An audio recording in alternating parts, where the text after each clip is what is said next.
we're going to talk about this cryptocurrency. And so we've got an incredible panel of folks who are really ready to talk about crypto, not just from a perspective of what it is and how to exploit it, but from a perspective of whether it really lives up to the revolutionary merits that many people have been touting it as.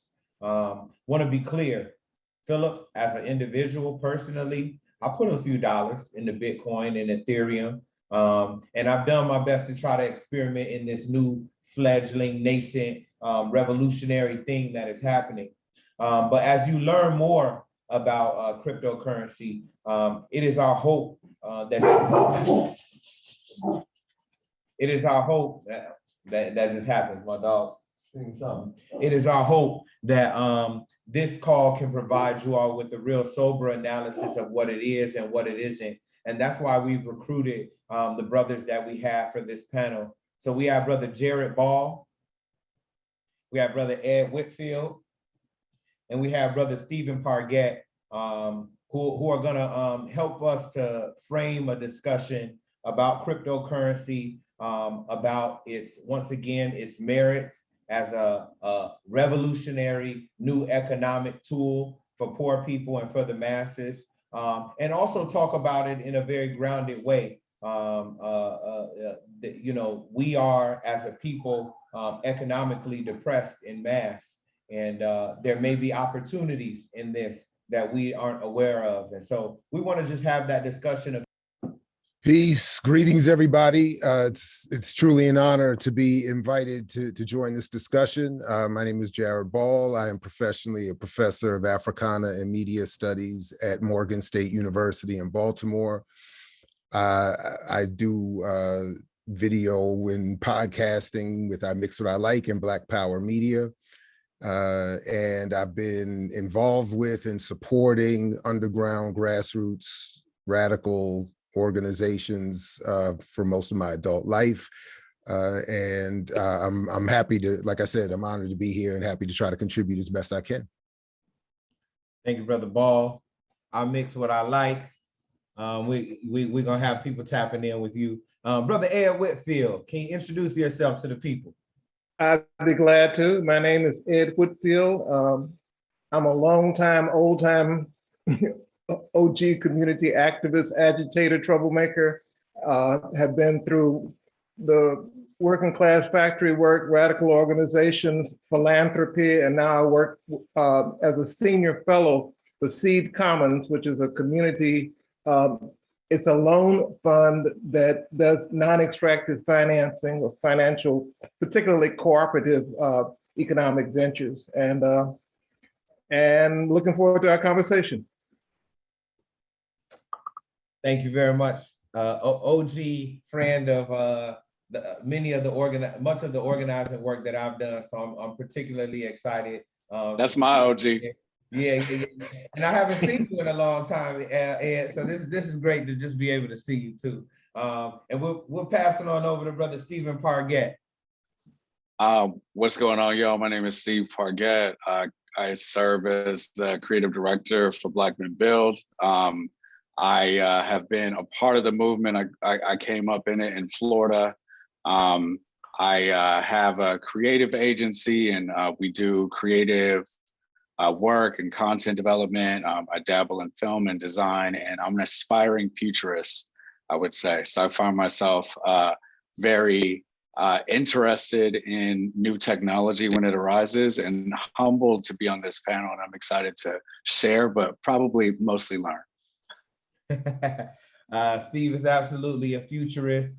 He's probably got all type of toys and trinkets there. He flies, he goes everywhere, man. So I'm excited. And I've known Steve for many years personally and politically. I'm really excited about this panel that we're gonna have. I'm gonna start off the questions with one from me, not from the folks here. In my opinion, it's a pretty soft question, but I think it's gonna provide us with some context about cryptocurrency, but also from where you all are coming from. So my first question for you all is why should or shouldn't Black people be excited about cryptocurrency? Anybody can jump in at the end. You cleared your throat there, so you want to jump in? Yeah, I don't mind jumping in. First of all, I'm gonna do my disclaimer so I can stay out of jail. That I'm not an investment advisor, so don't listen to anything I say and take it to be advice on where you should invest your money. I cannot do that legally. I would end up in jail. I'm gonna be mad at y'all when I come out. Okay, so first of all, I'm not offering investment advice. I'm just sharing some reflections and some thoughts that you can take and do with, as you wish. Your question about being excited about it, there's some people who are excited about it and are highly excitable. On the other hand, this is just part and parcel of some late stage technological developments that are happening in capitalism right now. And we have this contradictory relationship to capitalism, because a lot of us on this call are opposed to it, and yet we live in it. So the question is, how do we live in a world that is full of contradictions and full of things, some of which are harmful to us, but at the same time, we can't ignore or pretend they don't exist, because most of us don't grow our own food. We buy our food at capitalist grocery stores. And so, so there will be some things that people will do that will be compromises in terms of their own ideological purity around what they ought to do. And I think that part of the discussion around cryptocurrency is as though it can somehow be a discussion that can take place in a vacuum of purity, where this is going to either be overwhelmingly transformative or it's just a simple crooked scheme. And I think both of those are way too simplistic to capture the subtlety of what it is and what it isn't. And we can get more and deeper into that, but I don't want to talk too much. I think that there's a good amount to be excited about. I imagine that I'm the most excitable, as Brother Whitefield said, on the panel, and I've been excited. I think that last year, my own personal experience, I'm not a guy that's been investing in cryptocurrency since 2008 or however long, like some people have, and they're mega rich by this point because they had 20 Bitcoin from back in the day. But last April, I put a couple of dollars in Shiba Inu, and I made money for the first time ever investing, and it blew my mind. Because I didn't know that was possible. I had just been striking out on Robinhood. I didn't know what I was doing. And honestly, I didn't know what I was doing when I put a few dollars in Shiba. I just got a text message from a friend. He's like, hey, let's do it. But since then, I've been really fascinated by what's happening, how much is happening. I've learned some really hard lessons. A good amount of the money that I made, I ended up losing because I was just out here wilding out. But more recently, as I've parked my funds in Ethereum, which just feels a lot safer, more stable, it feels like in some ways that we're potentially at the beginning of a new way that money works. And it's not the absolute beginning, but it still definitely feels early enough for people to build wealth in this new world.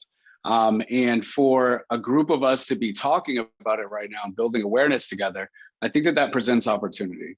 The other way that I want to talk about what's potentially exciting is just from my perspective as a creative. I have a good amount of friends that are photographers or artists in some sort of way.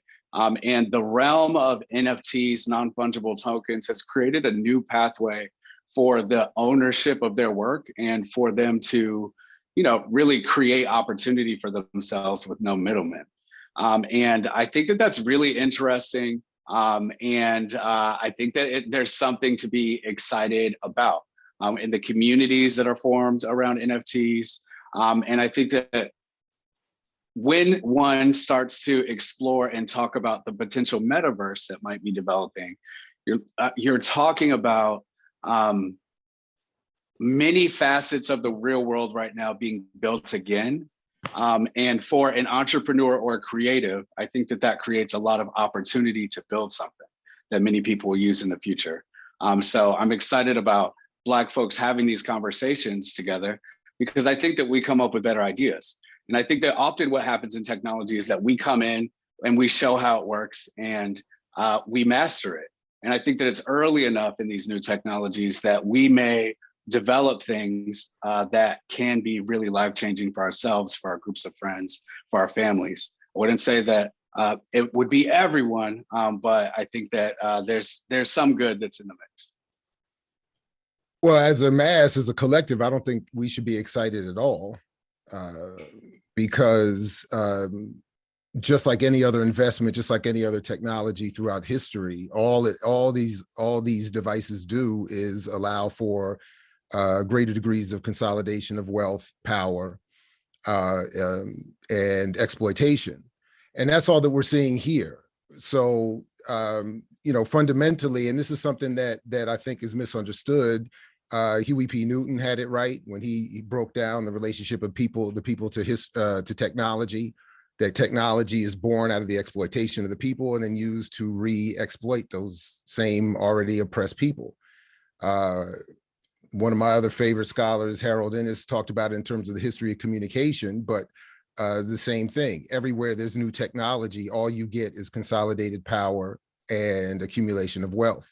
And we're already seeing that within the crypto world, just through the investing. All of the mining, all of the ownership of the coins is consolidated already. The exchanges through which billions of dollars are being made are consolidated already. Wealth is already being accumulated.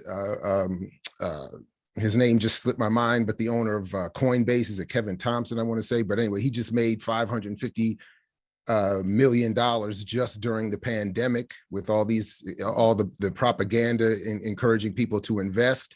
And through the investment, which is just, whether people want to call it a Ponzi scheme or something else, it really is, as I've heard described recently, just another whether it's MLM or Ponzi, whatever people want to call it, it's just a greater fool theory. So the only reason that the value of any of this goes up is because of new investors. And that's why we see so much propaganda. That's why we saw an ad push during the Super Bowl that was being talked about in the advertising community as rivaling the .com era in the 2000s, when they advertised so heavily during the Super Bowl. Or Super Bowls, and we saw what happened there. All that was another bubble and crash. So the same thing here.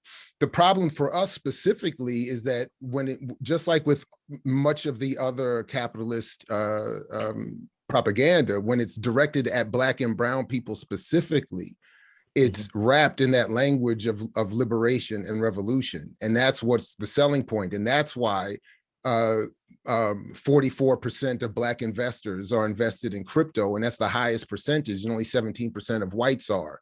And it's not because they're smarter or whatever, it's because they have more money and more ability to diversify their investment. And they also know that, again, it's a Ponzi scheme that is being marketed to the very lowest and poorest and most susceptible retail investors, which is us.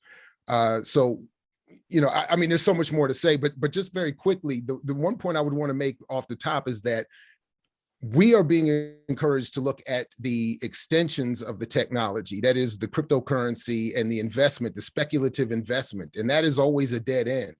Wherever there might be hope is in the underlying technology, were we to use it as an already organized radical community. Then there is potential hope in terms of just things like anonymity, avoiding censorship, and things like that. But in terms of wealth creation and all of that, there is no hope in any of this. Our only hope is always in political power. And that's why for the last 100 years or so and longer, but specifically, there's been an intense psychological warfare propaganda campaign directed at primarily Black and brown people to move us away from political organization and struggle and into various versions of Black entrepreneurialism, Black capitalism and investment, which is always going to be a dead end. So I'll stop there for now. But I'd like to say something. Go ahead. I love the balance of this panel. You got one for it, one against it, and one of them is waffling so hard that I'm about to snap my neck. Brother Ed, you could never waffle, brother. You okay? I'm doing it now. So I think it's very interesting, and I think and I'm glad that we're having the discussion this way with people with these different kinds of points of view. I think it's really, really important to maintain some even-handedness about it. When I read the article on Portside that said it was a Ponzi scheme, I looked at it and said, this is not a Ponzi scheme. I know Ponzi schemes. I had to argue with some brothers and sisters in our community about the friends and family circle, lotus blossom Ponzi. That was a Ponzi scheme. It really was. It's illegal as hell. A lot of people got caught up in it and trapped. That was a for real Ponzi scheme. This isn't. This is much more sophisticated and different from that. Because Bitcoin in particular, I won't talk about all cryptocurrencies, because some people will start off a cryptocurrency as a joke, call it the Dodge coin, and then end up making a bunch of money off of it in a little while. And then some other people probably lost a similar amount of money connected with it. So some people do some things as jokes. Some of it is serious, and it's been around for a while. It's stable. There have been published papers on it. People have looked at it really, really hard. And I won't offer to indicate which ones, from my looking at it, are more serious than the others. But I will tell you that some of the stuff is just a joke. On the other hand, it's actually money. It actually has the possibility of being utilized. There are some parts of the world where the currencies are so unstable that this has become an important and useful part to people maintaining their daily life. In some countries where really high inflation rates, this is a much more stable currency than here. In the United States, it's probably less stable than the US dollar, but that means that some people will be able to make money off of it quickly. Other people would not. The time period for this absolutely instantaneous wealth off of it probably has come and gone. And there were some people who got in on that, as someone mentioned, somebody who had 20 Bitcoin, back 15 years ago, and they're filthy rich now. That's not going to happen. There are people who get on it later, and they have gotten higher than the increase in the S&P and the other index funds in terms of the rate of return on it. That won't be everybody's experience. I don't know who would be able to predict whether or not that's currently going to be the possibility, or if it's going to take a big dive. That's why, again, I don't want to get caught in a position to offer anybody any advice on it. But I will tell you that this is not, that the article in Portside grossly exaggerated, first of all, the fact that it's a Ponzi scheme. It's really not. And it also exaggerated the idea that people are saying that it has revolutionary potential. I don't think all that many people, I'm not going to accuse Steve of this, saying that these cryptocurrencies by themselves are revolutionary. I think that's way too much of a claim to make for them, that the only thing that's revolutionary is collective struggle and building, and collective building of things. And that is the work we have to do. And then we're caught up in the contradiction of living in a capitalist world where we can't escape some of the realities about it. And even those of us who don't believe in capitalism probably stick our money in capitalist banks, capitalist savings, savings accounts, and other kinds of things, even though that's not the deep belief that we have, and we have no love or faith in the Federal Reserve. Can I just say something real quick, please? Please do. Whether or not it's described as a Ponzi scheme or something else is, I think, again, that's what I was trying to avoid. That's really not the point. It is about the greater fool theory, though, that whether that again, the value of these of Bitcoin or anything else is only based on other people coming in later and investing. It is, and I disagree actually, Brother Whitefield, about the suggestion that it's being used as money. And that it's stable. In fact, a lot of research coming out from a variety of sources, and I'm happy to pull some of them up now, suggests quite the opposite, and that it's not stable, including Bitcoin, including Ethereum. And we just saw that with the headlines around Odell Beckham's contract with the NFL and the money he lost or may have lost there. But specifically, my point is that several different sources and research articles, one coming out of the London School of Economics, for whatever, to the extent that that might be important, says that the exchange, that 95% or more of the exchange or the transactions engaged globally in Bitcoin have nothing to do with sales or purchases. It's simply people moving them from one wallet that they own to another, giving the appearance of that of greater activity, boosting the value to encourage people to either believe it's being adopted and to invest and to increase the value of people's already owned coins. So it's not being used in the way that it's being promoted and propagandized, particularly to Black and brown people, and particularly in most, and then I'll stop here, but the biggest issue is that it's not redistributing wealth that we're all helping to create. It's not doing that. So people are not going from poverty to rich. Quite the opposite. The same handful of people are already making all of the money. And then lastly, by the way, I wanted to make this point and be very clear. We should all be concerned, not excited. Because think about what happens if, in fact, Bitcoin does rise to the level of, through a number of processes that we should talk about before the conversation is over, and becomes actually an adopted currency.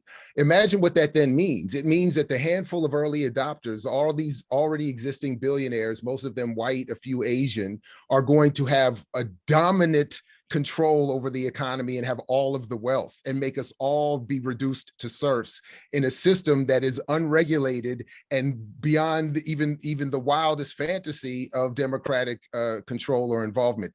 So I am not saying that the current fiat and banking system is good, but I am saying that this is far worse. So listen, the chat is going crazy. The Q&As are going crazy. This is an incredibly powerful discussion. And what I'm going to attempt to do is, as we get towards the end of this conversation, I'll lay out a little bit more of where we think as Black Men Build folks should be on this subject. But I'm going to attempt to remain as objective as possible. There is a great question that has come from the emails that I'd like to pose to all of you all, because Black Men Build is a political organization. So just to be clear, we're not attempting to have a really objective conversation fully on all of this. We want to figure out how and if there are ways, and this is a question from Brother Bridges, what are some ways, and are there some ways that we can leverage cryptocurrency and collective economics to build a stable, resilient, and dynamic, independent Black economy? And the reason I picked this question out of the many that were sent is, Brother Jared, what you laid out is a real realistic, and to some people, they may say really dark and gloomy picture of what this economy can be and what it could turn into.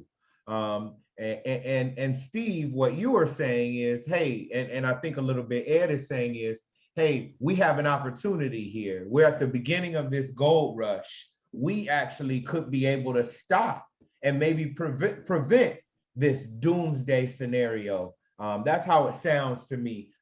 If we're able to make smart, sober investments in this economy right now. And so with those perspectives, are there ways that you all see, any of you all, we can leverage cryptocurrency and collective economics to build something that is liberatory for Black people? I mean, I think that's a tall order. I think that's what we're trying to figure out in this system right now, and to ask how we can figure that out in this new economy or this new thing is the right question. I would say that's why I find myself really interested about it, because this is an opportunity to be creative and to start thinking about things like this. Look, I don't know that I have a good answer to this question, but instead I'll talk about something that I've thought about recently. Also, Ed got to get his off. This is not financial advice. I'm not here to tell you how to invest, nothing like that. I'm just a guy that's up here with some legends talking. Okay, recently I found myself, I've been exploring, studying, and trying to figure out what's going on in the NFT space, particularly in the JPEG art NFT space. When you're thinking about NFTs, you might think of like a big project like the Bored Ape Yacht Club. That's a pretty good example for what I'd like to talk about. Real quick, the Bored Ape, yeah.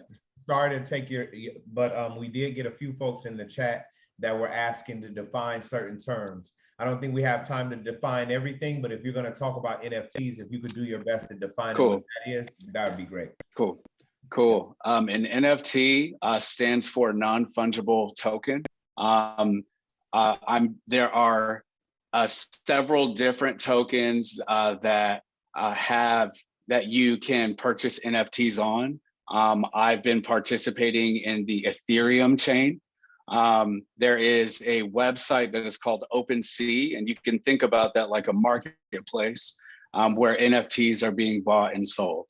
It typically happens via auction. I mentioned Bored Ape Yacht Club. It is, I'm not going to get deep into it because I think that really a lot of this space is super white and super racist, but I still think that it's worth exploring, being creative in. The idea of it is that it's 10,000 different images that are very similar, but they're all unique in a particular type of way. And if I purchase one and I own it on the blockchain, if I own it, then it belongs to me. Sometimes people say, oh, well, I could just right click and save it and then now it belongs to me. That is similar to just saying that if you took a picture on your camera phone of the Mona Lisa, that you now own the Mona Lisa. The thing about an NFT in the example that I'm talking about is that it is documented that you own this particular asset. So towards the question, I found myself as a part of an NFT project. So I purchased 2 of a set of 10,000 NFTs, and they went up in value over 2 months. It's pretty exciting. The thing about it is that in a good NFT project, because there are some really shitty ones, in a good one, there's actually a bit of a community that forms within it. One of the things about that community is that the folks are focused on making money together. Phil, you have one, I have one, Ed has one, Jared definitely doesn't have one. and if we hold on to it together, we can decide what the quote unquote floor price is. That the cheapest one that is for sale is now what the floor price is. Black people are really good at creating culture, creating, sharing, building culture. We can make things cool. We can make things pop in. We do this in every industry, in every facet of our lives. It's the energy that we carry. So one thing that I've been considering from being in an NFT project with 10,000 or 6,000 members or so is, wow, this is really interesting, but it would actually be really cool if I was with 5,000 or 6,000 other Black people as a part of an NFT project. Because what I'm experiencing here, and I'm just gonna go out on a limb here, what I'm experiencing within this community is a form of cooperative economics. We are all a part of this project together, and through the agreements that we make, whether we are not selling or we're selling, and what we choose to sell it at, we're setting the price of this asset, and we're all promoters of it. So it's really interesting, and I think that there are some experiments and things that I would really like to try with a lot of Black folks that I think could be powerful for our communities in interesting ways. Groups of Black people coming together, launching and being a part of NFT projects, driving up the value of that, we could create wealth for ourselves if we were coordinated.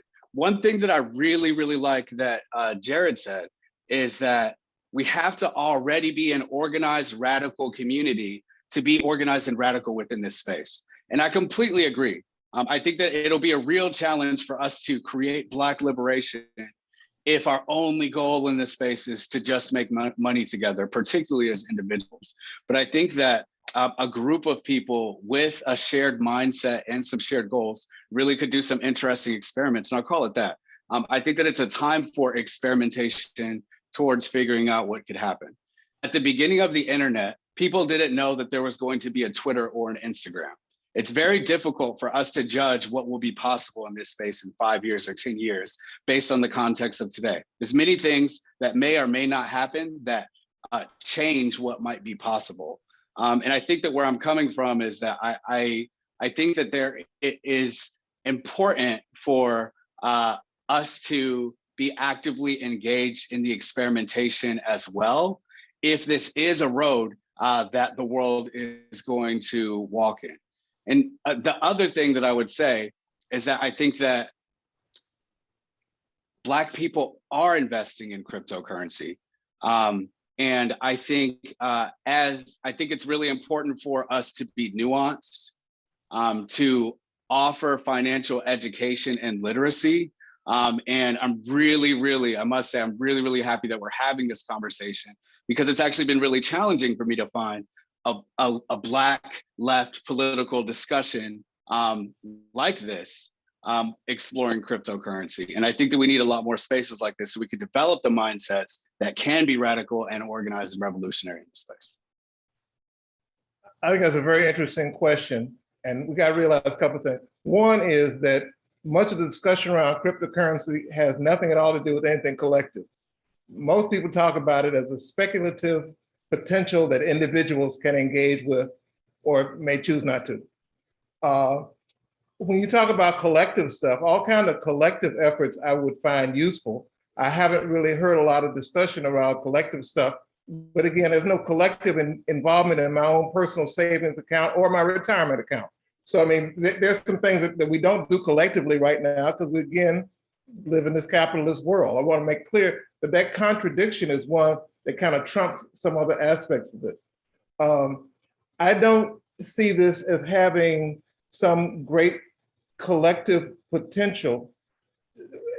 I certainly don't think that engaging in non-fungible tokens or cryptocurrency is going to create any wealth. The wealth is from the creators of the objects of art that are subject to the non-fungible tokens, or the human labor that creates the other kinds of things that we need and utilize and consume. I mean, that's what creates wealth.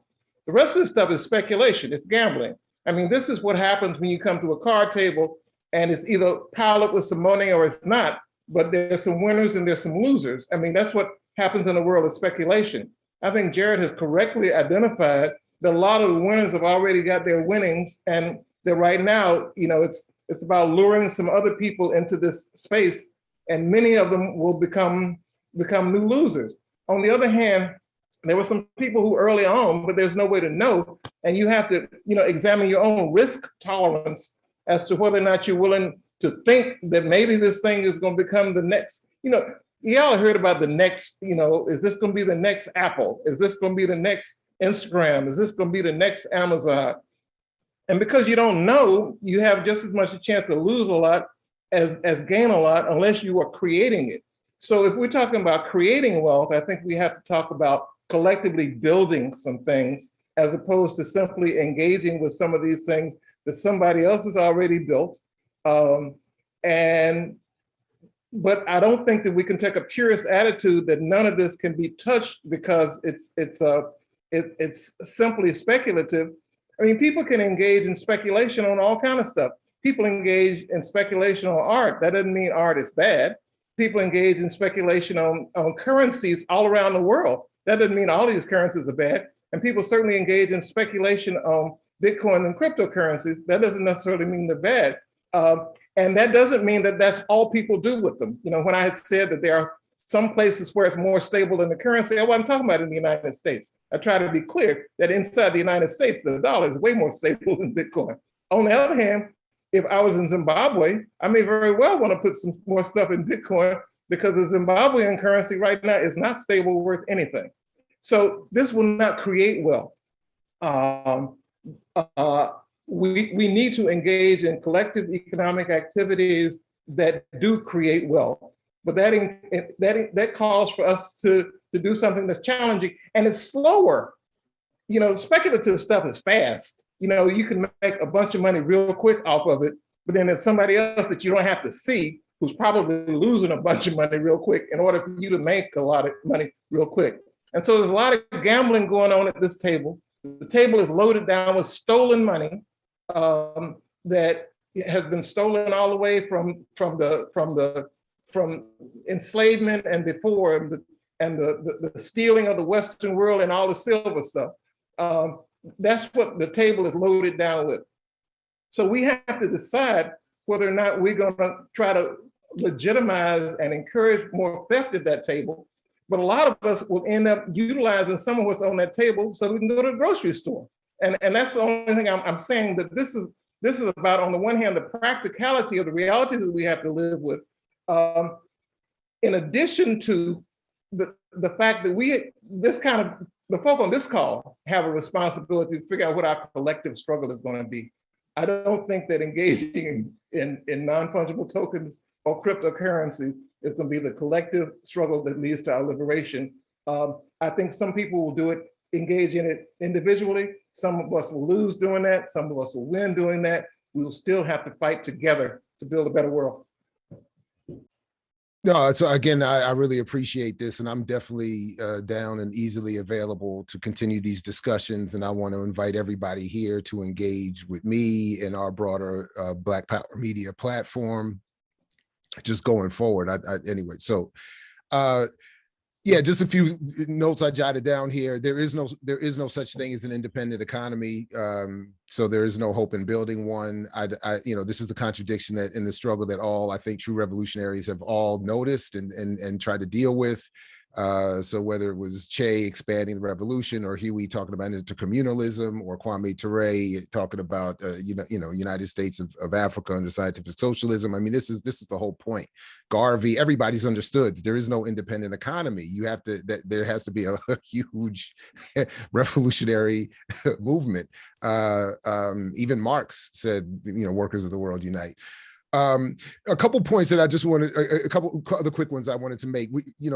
For all the good that other people might, NFTs are really just about getting people onto the cryptocurrency, which they are an extension of. Cryptocurrency is an extension of blockchain. So NFT, so to Brother Whitfield's point, they may not be bad, but the problem that I have is that in all of my life involved in these kinds of gatherings and meetings, I have never once been in a meeting where we got together to discuss the value of investing in art or investing in real estate. This has never been part of radical revolutionary conversation. So it's from my humble viewpoint, and I think it's a little more than an opinion at this point, this is largely the result of the interference of propaganda, psychological warfare, et cetera.